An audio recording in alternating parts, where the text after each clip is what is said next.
ನಮಸ್ಕಾರ. ಎಸ್ ನ್ಯೂಸ್ಗೆ ಸ್ವಾಗತ. ನಾನು ಎಸ್ ದೇವೇಂದ್ರಗೌಡ. ಇಂದಿನ ಮುಖ್ಯಾಂಶಗಳು.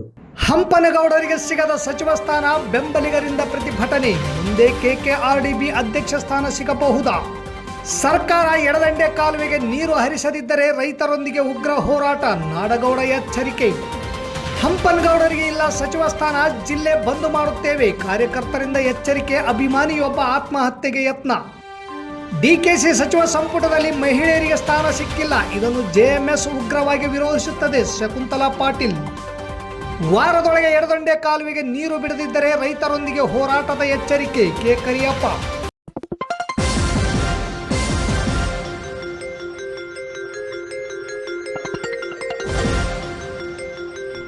ಎಸ್ ನ್ಯೂಸ್, ಇದು ನಿಮ್ಮ ಧ್ವನಿ. ವಾರ್ತೆಗಳ ವಿವರ. ಕಳೆದ 2 ತಿಂಗಳಿಂದ ಸದಾ ಸುದ್ದಿಯಲ್ಲಿದ್ದ ಸಚಿವ ಸ್ಥಾನದ ಕುರಿತು ಚರ್ಚೆ ಇಂದು ಪಟ್ಟಿ ಪ್ರಕಟಗೊಂಡ ನಂತರ ಚರ್ಚೆಗೆ ತೆರೆ ಬಿದ್ದಿದೆ.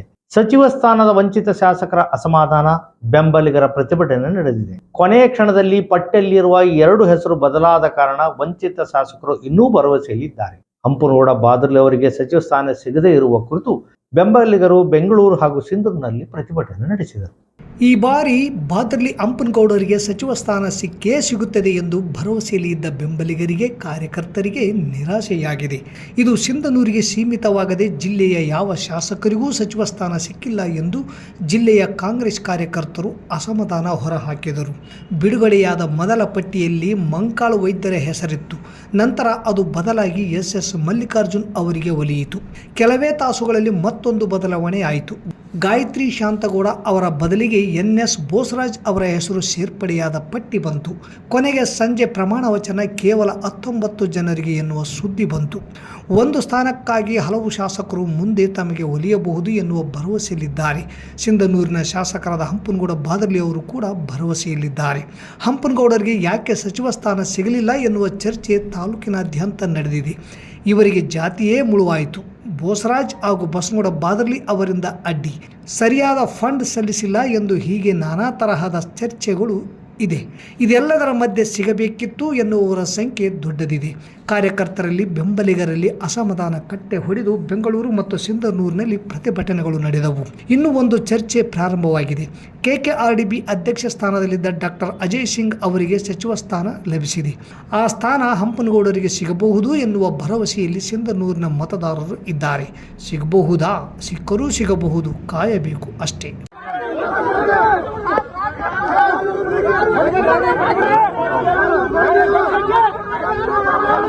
ಕಾಂಗ್ರೆಸ್ ಪಕ್ಷಕ್ಕೆ ಧಿಕ್ಕಾರ, ಧಿಕ್ಕಾರ.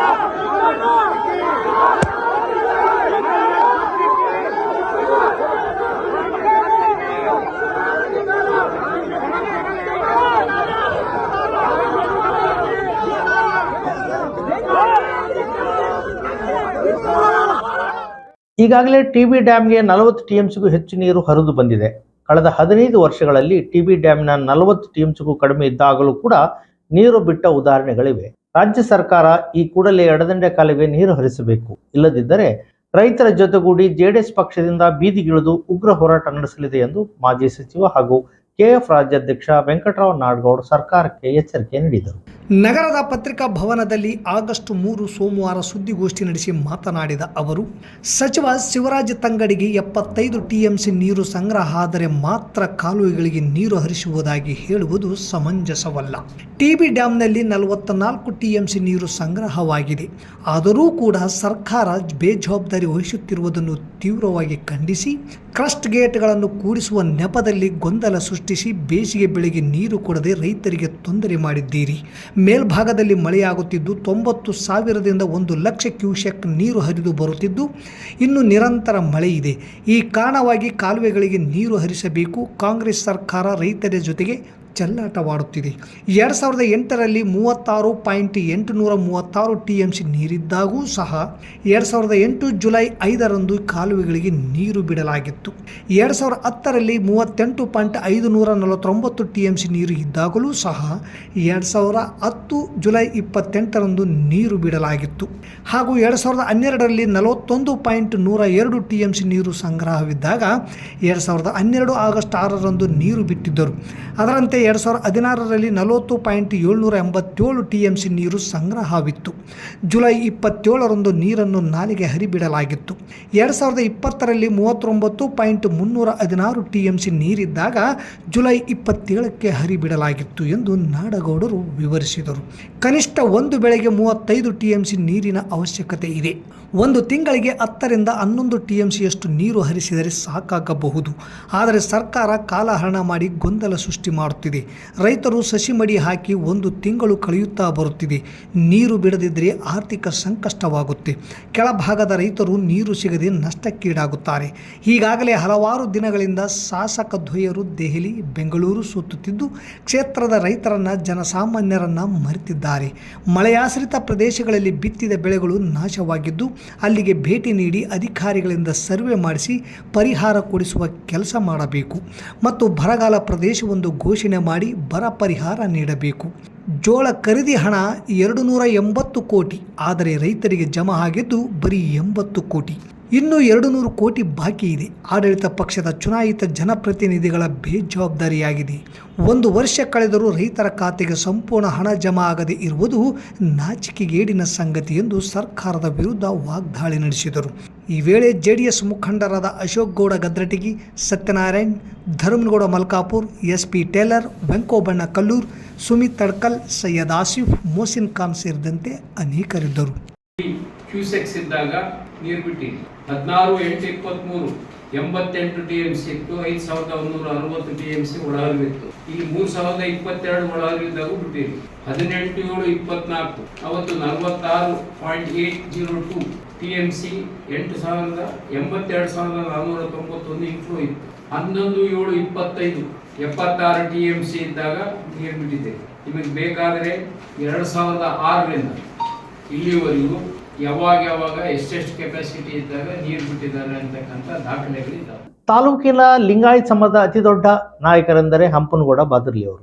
5 ಬಾರಿ ಶಾಸಕರಾಗಿ ಸಿಂಧನೂರು ವಿಧಾನಸಭಾ ಕ್ಷೇತ್ರದಲ್ಲಿ ಅತ್ಯಂತ ಬಹುಮತದಿಂದ ಗೆದ್ದರೂ ಕೂಡ ಅವರಿಗೆ ಯಾವುದೇ ಸಚಿವ ಸ್ಥಾನಕ್ಕೆ ಬೇಡಿಕೆ ಇಟ್ಟಿರಲಿಲ್ಲ. ಹೈಕಮಾಂಡ್ನವರಿಗೆ ಒತ್ತಡ ತರಲಿಲ್ಲ. ಕಾರಣ, ಹೈಕಮಾಂಡ್ ಮೇಲೆ ಬಹಳಷ್ಟು ವಿಶ್ವಾಸವಿಟ್ಟುಕೊಂಡು ನಮ್ಮ ನಾಯಕರು ಒಂದಲ್ಲ ಒಂದು ದಿನ ನನ್ನನ್ನು ಸಚಿವರನ್ನಾಗಿ ಮಾಡುತ್ತಾರೆಂದ ಅತಿಯಾದ ವಿಶ್ವಾಸ ಇಂದು ಅವರಿಗೆ ಮುಳುವಾಗಿದೆ. 5 ಬಾರಿ ಗೆದ್ದ ಹಿರಿಯ ರಾಜಕಾರಣಿಯಾಗಿ ಅವರಿಗೆ ಗೌರವ ಸಿಗಬೇಕು ಎಂಬ ದೃಷ್ಟಿಯಿಂದ ಸಚಿವ ಸ್ಥಾನದ ಆಕಾಂಕ್ಷೆಗೆ ನಮ್ಮೆಲ್ಲರ ಒತ್ತಡದಿಂದ ಪೈಪೋಟಿ ನಡೆಸಿದ್ದರು. 2023ರಲ್ಲೇ ಸಚಿವ ಸ್ಥಾನ ಸಿಗಬೇಕಾಗಿತ್ತು. ಬಲವಾದ ಕಾರಣದ ನೆಪವೊಡ್ಡಿ ಸಚಿವ ಸ್ಥಾನದಿಂದ ವಂಚಿತರನ್ನಾಗಿ ಮಾಡಿದರು. 2028ರಲ್ಲಾದರೂ ಸಚಿವ ಸ್ಥಾನ ಸಿಗುತ್ತದೆ ಎಂಬ ಬಲವಾದ ಭರವಸೆ ಹಂಪನಗೌಡ ಬಾದರ್ಲಿಯವರ ಅಭಿಮಾನಿಗಳಿಗೆ, ಹಿತೈಷಿಗಳಿಗೆ ಇತ್ತು. ಅದರಂತೆ ಕಾಂಗ್ರೆಸ್ ಪಕ್ಷವು ಕೂಡ ಮಾತು ಕೊಟ್ಟಿತ್ತು. ಇವತ್ತು ಬೆಳಗಿನವರೆಗೆ ಸಚಿವ ಸ್ಥಾನದ ಆಕಾಂಕ್ಷಿಗಳ ಪಟ್ಟಿಯಲ್ಲಿ ಹಂಪನಗೌಡ ಬಾದರ್ಲಿಯವರ ಹೆಸರಿತ್ತು.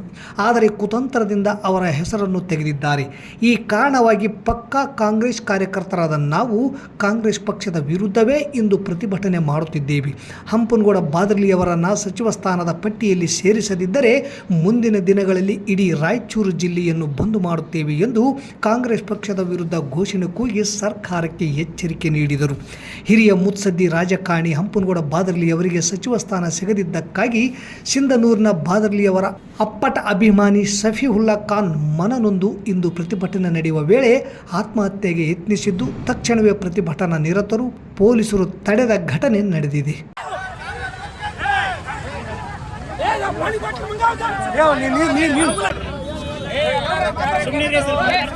ಇವತ್ತೊಂದು ದಿವಸ ಏನು ನಾವೆಲ್ಲರೂ ಪ್ರತಿಭಟನೆ ಮಾಡಕತ್ತೀವಿ. ನಾವೆಲ್ಲ ಹಂಪನಗೌಡ ಸರ ಅಭಿಮಾನಿಗಳು ಕಳೆದ 2023ರಲ್ಲಿ ನಮ್ಮ ಕಾಂಗ್ರೆಸ್ ಸರ್ಕಾರ ತರಬೇಕಂದ್ರೆ ಮುಖ್ಯ ಪಾತ್ರ ನಮ್ಮ ಲಿಂಗಾಯತ್ ಸಮಾಜದ ಅತಿ ದೊಡ್ಡ ನಾಯಕ ಅಂದ್ರೆ ನಮ್ಮ ಹಂಪನಗೌಡ ಬಾದರ್ಲಿ.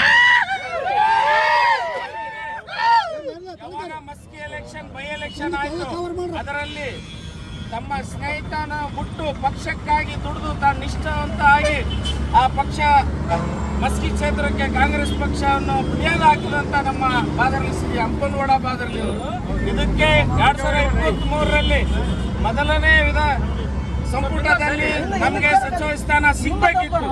ಕೆಲವೊಂದು ಕಾರಣದಿಂದ ನಮಗೆ ಸಚಿವ ಸ್ಥಾನ ಕೊಟ್ಟಿಲ್ಲ. ಆದರೆ ನಮ್ಮ ಬಾದರ್ಲಿ ಹಂಪನಗೌಡರು ಒಂದು ದೊಡ್ಡ ಮನಸ್ಸಿನಿಂದ ಎಲ್ಲ ಯುವಕರಿಗೆ, ಎಲ್ಲ ಕಾರ್ಯಕರ್ತರಿಗೆ ನೆಕ್ಸ್ಟ್ ಇಲ್ಲಿ ಸೆಕೆಂಡ್ ಟೈಮಿಗೆ ನಮಗೆ ಸಚಿವ ಸ್ಥಾನ ಸಿಗುತ್ತೆ ಅಂತ ಹೇಳಿ ನಮಗೆ ಕಾಂಗ್ರೆಸ್ ಪಕ್ಷ ನಮಗೆ ಮಾತು ಕೊಟ್ಟಿತ್ತು. ಆದರೆ ಇವತ್ತೊಂದು ದಿವಸ ಬೆಳಗ್ಗೆ ತನ ನಮ್ಮ ಹಂಪನಗೌಡರ ಹೆಸರು ಇತ್ತು, ಆಮೇಲೆ ಕುತಂತ್ರ ಮಾಡಿ ನಮ್ಮ ಹಂಪನಗೌಡ ಬಾದ್ರಿಯವರ ಹೆಸರು ತೆಗೆದಿದ್ದಾರೆ. ಇದಕ್ಕಾಗಿ ನಾವು ಎಲ್ಲ ಕಾಂಗ್ರೆಸ್ ಕಾರ್ಯಕರ್ತರು ಕಾಂಗ್ರೆಸ್ ವಿರುದ್ಧವಾಗಿ ಇವತ್ತು ಪ್ರತಿಭಟನೆ ಮಾಡಕತ್ತೀವಿ. ಇವತ್ತೊಂದು ದಿವಸ ನಾನು ಎಲ್ಲ ಕಡೆಗೆ ಮನವಿ ಮಾಡ್ತೇನೆ, ಮುಂದೆ ಬರೋ ದಿನದಲ್ಲಿ ನಾವು ಇಡೀ ಸಿನ್ನೂರು ತಾಲೂಕನ್ನು ಹೋರಾಟ ಮಾಡಿ ರಾಯಚೂರು ಜಿಲ್ಲೆಯನ್ನು ಬಂದ್ ಮಾಡ್ತೀವಿ ಅಂತೇಳಿ ನಾನು ಈ ಸಂದರ್ಭದಲ್ಲಿ